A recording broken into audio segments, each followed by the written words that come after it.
Thank you. Welcome, everyone. I'm really excited about the work our staff has done here in recruiting. I thought we've signed today a great class, a really exceptional group of athletes. We got players at every position that we needed. I felt we hit our target numbers really to start camp next year at the right numbers, really in every position.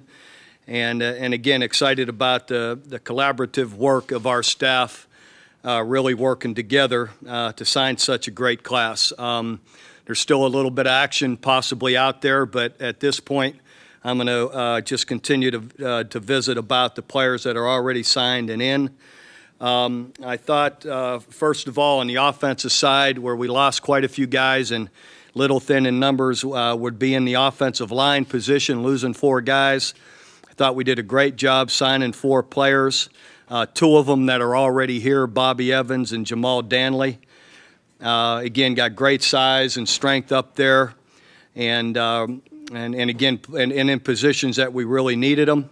Also, at wide receiver, when we made the change here after the holidays and made the change in the direction our offense was going to be going, I thought we did a great job in adding a couple of receivers to go with D.D. Westbrook and John Humphrey, 2 really quick, exceptional speed guys. We got some size out on the perimeter with Dahu Green and A.D. Miller, a couple of guys that can go up and really get the ball. Have always been excited about Rodney Anderson, as we like an all-purpose running back. A great athlete, comes from a great program, a winner, really runs the ball well, catches it well.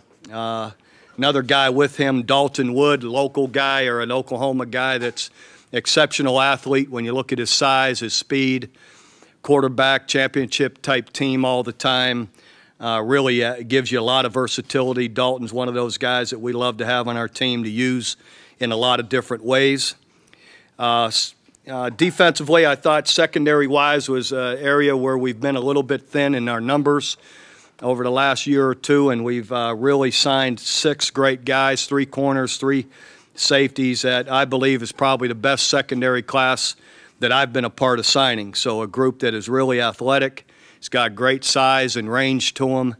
I think a group that's really going to help us improve there. The secondary is also a big part of our special teams, and I think this will help fortify our numbers in our special teams as well. Did a great job up front with some guys, again, with strength and size up front in our defensive front, inside and the ends. And then I thought we did an exceptional job with 2 great linebackers. Ricky DeBerry, more of an outside guy, rusher, but cover guy, great tackler, great player. And then Arthur McGinnis, an inside guy that, again, has great presence, a big 6'2", 6'3", 235-pound guy inside that is really strong. A really special guy in the group also, Austin Siebert, is a guy that punts, kicks off, field goals, does everything. An exceptional athlete, great basketball player on his high school team. Really an exceptional guy and that can do all of those things, and a guy we're really excited about because of his versatility and the strength of his leg. But I thought, again, we signed guys primarily, 15 or half of the group is, or a little more than half of the group is from Oklahoma and Texas. We're always going to do our best in the state of Oklahoma. And then we consider branching down through obviously the Texas-Fort Worth area, only being 2.5 hours away. We consider that our home base, and we want to scour those areas before we branch out anywhere else, and we did well in those areas. And then, of course, we've always been a team that attract national attention, and we've been able to sign players from other states every year, really around the country, and we felt like we did a great job of locating key guys in this year's recruiting class as well. So from there, I'll open it up. Now that was easy enough. Questions, guys? Bob, getting the wide receiver class is pretty diverse. You get one guy's one of the fastest guys in the country, another guy's a junior college All-American. But talk about the process as it went along. You ended up with 4 guys with different skills, didn't you?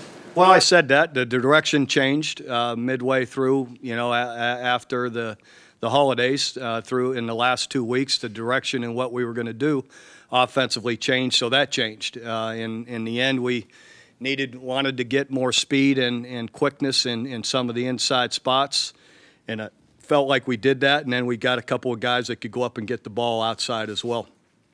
Bob, can you talk about the uniqueness of this recruiting period? I mean, you had a graduate assistant you put out on the road. You were doing it down some coaches from normal. What was that? What was the experience like? But it was, it was business as usual. I would say that we felt great in the situation we were in just because it didn't hurt us. We knew the where we were at secondary-wise primarily, and we were in great shape, and even added to that late. And then same thing receiver-wise. I think as much as anything, what receivers were interested in were the direction we were going with Coach Riley and what he was able to project to them. And I thought that we did an excellent job along with the other coaches working that. It seemed like maybe you could say in some of those, I know Antoine Stevens was kind of guy became like a group effort that a lot of people chipped in. It should be. Areas. In most cases, I know everyone loves to, and I'm not taking everyone wants to, it's this guy. It's only that guy. It should never be only one guy, and rarely is it with us. It shouldn't be. I want collaborative efforts all the time between myself, of course, but multiple coaches, even on different sides of the ball. And, there should always be 2, 3, 4 guys, that are, that have a part in it. And when we do our best job, that's what it is, and that's what we should be, as opposed to one person or whoever trying to take all the credit for this number of guys. Then it becomes a selfish and an individualized effort that sometimes doesn't fit you very well, or then it just gets about getting a guy that may not be the best guy for you to get here at the end. So I thought our guys worked with each other really well in doing so. How important was social media for this year's class? It seemed you really took it to a new level with the stuff that you guys did internally, but then also with all the recruits that were trying to push the other kids to try to join them. So what was the question? How different was the social media impact for this year? It's I don't know about different, but it just becomes a part of the process, and it continues to be. You're getting more familiar with that, but I thought the Arthur McGinnis commitment was really strange because he did it on Snapchat. I don't think there's probably not a person in this room that has Snapchat on their phone. Well, you better get it. It was late. You're not doing your job then, Kerry. You got to load it up. But I mean, it was late at night. I heard that you weren't even awake when it had happened. My wife told me the next morning. She found out about it, and I said, "Really? That happened when I was sleeping?" She said, "Yeah." So, anyway, whatever way they can do it's positive with me. First time in a long time you don't have a quarterback for this class. Do you have any concerns about that? Or? Yeah, I would if we didn't have any other quarterbacks, but when you have 4 already on scholarship, you feel good about that. And they're all young. You mentioned Dalton Wood a little, just his blue-collar mentality, and I guess he was one of the quickest turnarounds you had between an offer and an acceptance, too. Well, we've had a few like that, but Dalton's a great athlete. I mean, you look at the guy with that kind of size, he's as everyone knows, he's right in our wheelhouse with guys like that, with that kind of 6'3", 6'4", 260, 65, can run, can throw. He's tough, one of the better athletes you'll see in about anything that he does. So we'll have fun trying to figure out what's best for him, and in regard to making plays. But we're excited about him. You were able to flip a couple guys late that were committed to other programs. What's that process like? And especially over the last 2 or 3 weeks before signing day, both going out and trying to fill your needs and also protecting the guys that you have that other programs. You just continue to recruit as much as anything. The process is continue to relate to players, their families, project where you feel this is a great opportunity for you, and so continue to project that as much as anything and build the relationship with them. You have to get a feel for who's really committed and who just says they are, whether it's somebody else's or yours. Well, you try to, for sure, to in your conversations and when you're visiting with them, how sincere or strong you feel in that commitment or not. For sure, it's something you're always trying to gauge. Dahu Green this morning talked about the impression that Coach Riley made on him. I know he hasn't been here long, and he had to hustle to get his name and face out with your guys that you were recruiting. But it appears that he made it. That went not just with Dahu, with others as well. Sure, and Lincoln's a strong presence and a sharp guy that has a great background. So so he is impressive, and fortunately, players that got to know him see that. Bob, do you feel good where you're at linebacker numbers-wise? I think you're at about 11 right now on scholarship. And that's our target number to go into the fall. So I do. Do you expect Austin to compete to be the kicker and the punter? When I've talked to him, he says he wants to do both. Is that something you're open to? Absolutely. Sure you would be. As long as he's able to handle it, and whether be the endurance of it all, but it's something that we'll work towards, and we'll just see how it works for him. A lot of kids do that in high school, do both, but in college they specialize. Is there something about this level that makes that harder to do both? I would guess the endurance and the fatigue of it all. As much as anything, probably practicing it. You have to get such a volume of practice with it all that at this level it can start to wear you down. So he's a powerful guy though. So we'll try and manage that in a positive way and see what he's able to handle. But but he comes in with an awfully powerful and strong leg. You got Marquise Overton from Jinx. Can you talk a little bit about the pipeline you built with Jinx? I think you've had 4 or 5 kids from that school recently. Yeah, and all those players have really come in here and, for the most part, really had excellent careers and have helped us in winning games. And Marquise is another guy that we really like his toughness and strength in there in the D line, and expect him to come in and really be a tough physical player for us in there. You think different recruiting a guy out of Canada other than needing a passport to go see him? Yeah, it was interesting. I remember leaving New York and landing in Ottawa in a little bit of a blizzard, going up there to see him. But a wonderful, beautiful family, great family. We had a great visit. Neville wasn't able to be there, but I was with his parents and Coach Montgomery, and then his brother and his brother's wife. We all had a great visit and got Neville on the phone. But it was a little different that way. But once you're in the home, there's not a lot different. And then it's it's like you said, you had to go through customs on the way back. When you sign guys and freshmen these days, with all the development and the things they're doing, do you sign them with the expectation that they will compete to contribute right away? I mean, and then make decisions on red shirts later? And has that changed over the years? Yeah, it has changed. I think we definitely sign players now with full intent of playing them and having them ready to play, and we do all we can in feeding them information and getting them here and training them to be ready to play. Different circumstances may come up where they're not able to or not ready to.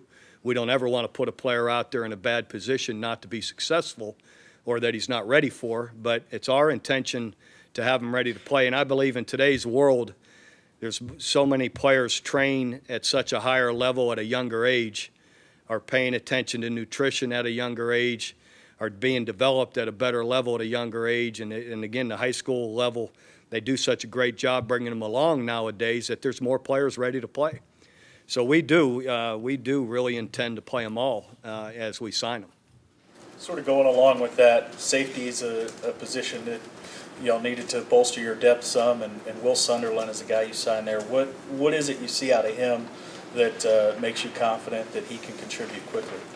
Well, not only Will, but Will's a guy with excellent size, range, quickness, athletic ability. I remember just pulling up and watching him play basketball, and what an exceptional athlete he was even doing that. So, but all those guys, Will, Prentice, and Khalil all have size to them, quickness, are really good athletes to go with having that size in the safety spot. I think it's another year where you went big in the secondary. I don't think you signed a guy under 6 foot tall. Is that the trend for you guys from now on? Or? Well, again, it's they're guys that we liked, and it just happened to be they had the size to go with it. So doesn't have to be, but in certain circumstances, the way they were this year, it just worked that way. Success in the past in Louisiana. Now you've gone back there quite a bit the last couple of years. Is any part of that being able to sell the Champions Bowl, the alliance that you guys have now with kind of the city of New Orleans as a conference? I don't know that there's so much of that. I don't think it's a lot of that. I think it's more just the opportunity for them at their positions and what we've been able to do overall as a program, I think. But, it may be some of that, but it isn't something that we're, trumpeting all that much, I guess it hasn't really had a chance to develop since it hasn't happened Right. yet, but over the years, I would assume. Yeah, it can't hurt. I would think it'd be a positive, knowing that always has a chance to happen every year. Did the uniforms and stadium plans have any kind of impact on recruiting this past year? I don't know that they did or not. In the end, uniforms or the stadium project, in the end, the stadium project will continue to move forward. What happens with that, our leaders will continue to evaluate it and look at it. But, it's something that will happen, and something that we're excited about, as it continues to move forward. You guys have traditionally closed really strong. You did that again this year, even coming off a disappointing season. Was this January tougher after the season you guys had in terms of trying to flip guys or get new commits? No, it's never easy. It's never tougher. It's always about the same. As you look around the country, win or lose, it's always a battle, and I don't remember it any other way. So some years are better than others, but it's always a battle when you're recruiting, and I never notice it much different. Bob had asked you about social media earlier, but when you look at it from the outside, you do notice a difference. Jerry, very active on there. You see the fans getting excited. You see recruits responding a lot more. I mean, was that something that you noticed or something that you think is a positive?